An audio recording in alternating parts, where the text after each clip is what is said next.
I wanted to highlight some of the words and letters that are used in the Quran in relation to emphasis. So it gives you a flavor on what we deem as something which is emphatic. Um, Now, in English, when we use words of emphasis, we use words such as indeed. This is one word which we can use. We could use verily. We could use surely. Okay, so, and I'm sure there's many other words that we can use. Now, in relation to all these words, they're quite, it's just semantics. It is very similar in nature. So whether I say indeed he went to the shops, or verily he went to the shops, or surely he went to the shops, there's not really a level of emphasis that I'm actually using when I use these words in a sentence. So I'm just going to give you an example of something. If I write the name, if I write, for instance, this, I'm going to write Muhammad. Many apologies again, I've done this before for the bad handwriting.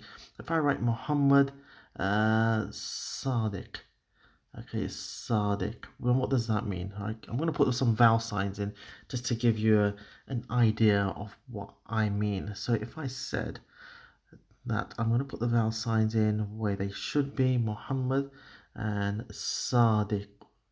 Okay, so Sadiq would end in an un, and so would Muhammad. Okay, why? Because it is a proper noun. But anyway, so Muhammad. So in a nominal sentence, typically in a sentence, you would have the subject and you would have the predicate. So predicate being the news. So the subject is Muhammad. What do we know about Muhammad? We know that he is truthful. That's what Sadiq means. So Muhammad is truthful. Okay, so that's pretty much a straightforward sentence that we would use. Now, I'm gonna give you an idea in the Quran. I'm going to write a sentence here using emphasis. I'm going to try and relate it to the Quran and see where we go with this. So I would say, as a first point of protocol for emphasis, we can use the word la. So I would introduce a lam at the start. Now, what does that lam do? It's an emphatic lam. We would call this lam in Arabic. We would say lam lamu at-tawqid. So to, or there will be a shadda on that. Tawqid. What does that mean? Tawqid means emphasis. So the lam of emphasis. That's what that would mean. So it's just pretty much straightforward. Now it gives you a sort of an emphatic flavor to what I'm trying to say. I'm trying to say, surely Muhammad is truthful. So I've given you an idea of what Muhammad is. I'm saying, I know he's truthful, but I'm taking it to another notch now. I'm saying, surely he is truthful. Now, if I wanted to take that to another stage, what I would do is this. I could add the word inna at the start. Now, inna takes it up another stage. I would say that this is now stage 2. Okay, why is it? Why is it? Because inna can still be, you can still say verily or surely, but inna is ranked above the lam tawqid. This would be called harfu inna, harfu tawqid, harf, which would mean particle. So particle of emphasis. Okay, so I'm using the inna here. Now the difference is with inna is that I would now have to get rid of this sign here. So there will it won't be a dhamma tanween on this.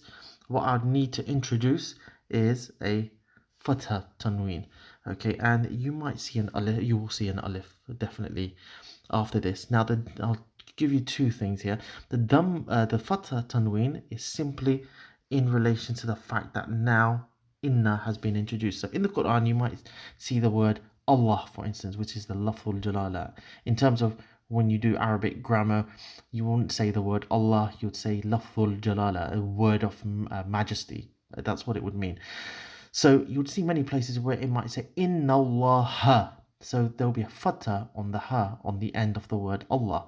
Why? Because of this word here, the inna. Okay, it introduces this, it makes forces the following noun to take a fatha. That's what it does. Now, this alif here, I'll just quickly run through. The reason why there's an alif there is if you never had these vowel signs here, you would assume that with the alif being there, that it would now tell you that yes, this is without the fatha there, with this alif there, it will tell you that this sign should have been there. It should have been a double fatha in context. That this is why the alif is used here. But I don't want to take it away from the topic. But this would again mean surely Muhammad is truthful. Now, I said surely for the when we put the word la at the start, the lam tawqid. But the difference is inna is more emphatic than the word la. So now we've used the word inna. Oops, what have I done there? I'll put that back. Now that we've used the word inna, okay, I can, if I wanted to, I can still put a la. I can put the letter la if I wanted to. And where would I put that? I would put that again over here. So now it would read, and I'm translating this as best as I can in English, it would read, surely Muhammad is certainly truthful. I would say something on those lines. The inna, this would be, I would say, take this up to another stage, and I'll say that this would now be a level 3 in terms of emphasis. Okay, so I could introduce that. So inna Muhammadan la sadiqun. So I'll put a little fatha on that. In Arabic, in colloquial Arabic, the way people speak nowadays, you probably say inna Muhammad la sadiq. That would be typically how an Arabic speaker would speak. But in terms of Arabic grammar, I'm pronouncing these signs here deliberately so it gives you a flavor of why they're there. So you would say inna Muhammadan la sadiqun. Now, if I wanted to, I could take this up a notch further. What I could say, now I'm going to have to do this a bit diagonally here because I've run out of room. I could say, wa Allahi, wallahi. Now, that would be, wallahi inna Muhammadan la sadiqun. Now, that's no longer a level 3 anymore. It's a level 4. This will be the highest state of emphasis. Now, this wa over here, I'll change the color so at least it gives a bit more understanding. This wa forces this to be, oops, sorry, let me move that away. Forces the lafzul jalala to take a kasra. This is what it does.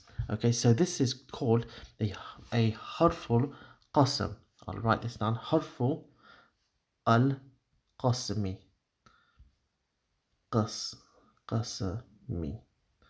Okay, harful qasmi. This means a particle of oath. This means that Allah Ta'ala is swearing. Now, it's a particle of oath, swearing that, I'm just giving an example. I could say, Wallahi, indeed, by Allah, indeed, Muhammad is truthful. So this would be a level 4 of emphasis. And I'm going to give you an example in the Quran, actually, where this is actually used. So if I go to Surah Yasin, for instance, okay, now we look at Surah Yasin. Okay, we got Yasin. Okay, we have that. This is these are the muqadda'at letters, the disjointed letters. Okay, so I'm not going to talk about that, but I'm going to look at the first ayah.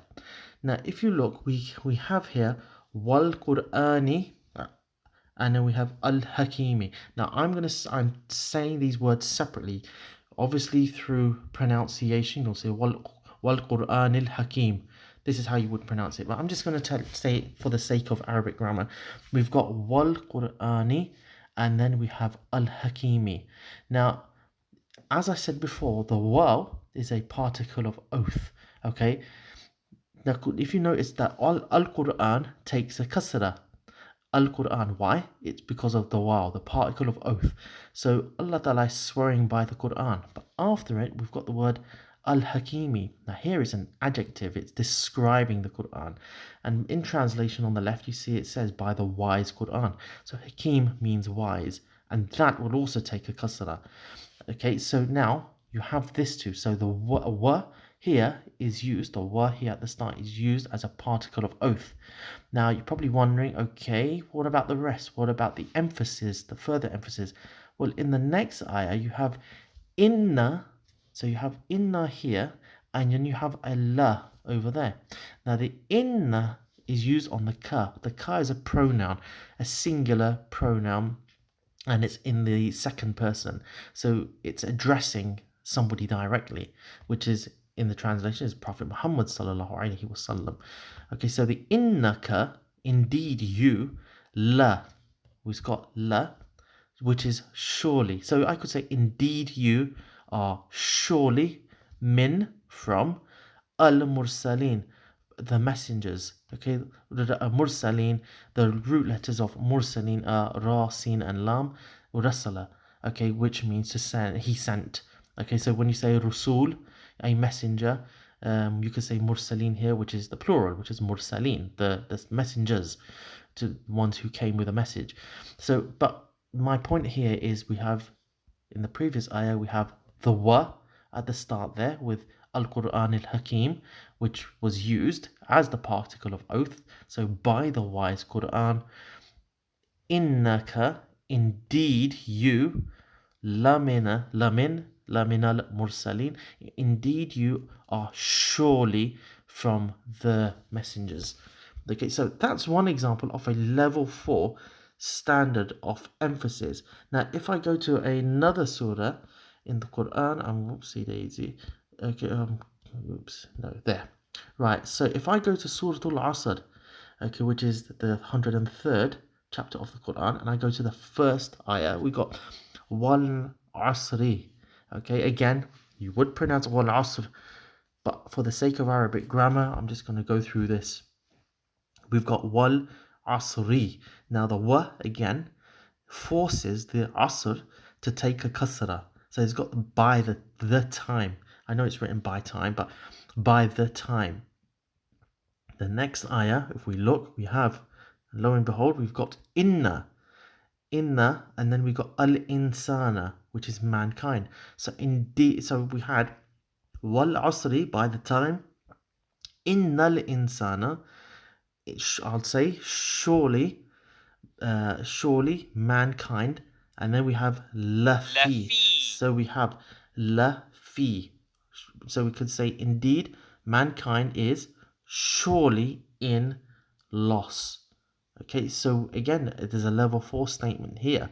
So I just want you to reflect on the fact that in the Quran, when we read, we should be reading, or we should try. It's hard if you can't speak Arabic grammar, but this should give you a flavor that when we're reading this next time, you can sense the fact that because of the fact that a waw has been used, and an inna has been used, and also a la has been used in the same sort of context, there is emphasis that is taking part here. So I just want you to sort of get that message across. Hopefully, inshallah, we can take that on board.